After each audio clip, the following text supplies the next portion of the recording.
రాష్ట్ర ప్రభుత్వం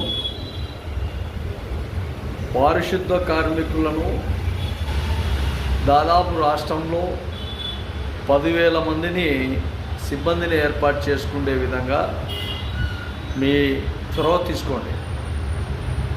ఎందుకంటే ఎక్కడ మున్సిపాలిటీ ఏరియాలలో ఏ డ్రైనేజీలో చూసినా కూడా ప్లాస్టిక్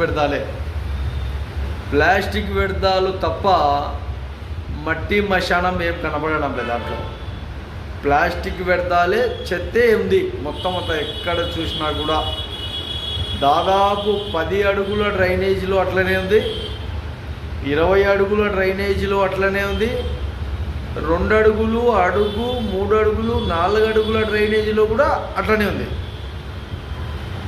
ఇది దాదాపు 120 మున్సిపాలిటీ పరిధిలలో ఆంధ్రప్రదేశ్లో, ఒక్క చోటనే కాదు.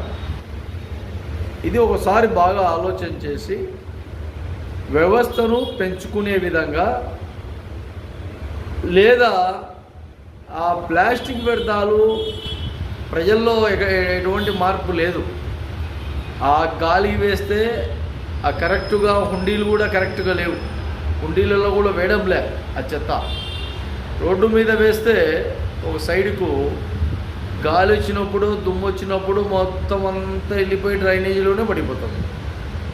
పేపర్లు కావచ్చు, ప్లాస్టిక్ కావచ్చు, గ్లాసులు కావచ్చు, చెత్త కావచ్చు, ఈ మొత్తం అంతా డ్రైనేజీలోకి వెళ్ళిపోతుంది. డ్రైనేజీ తీస్తూ ఇబ్బందులు గురయ్యే ప్రమాదంలో కార్మికులు చాలా వరకు పారిశుద్ధ కార్మికులు ఇబ్బంది పడుతున్నారు.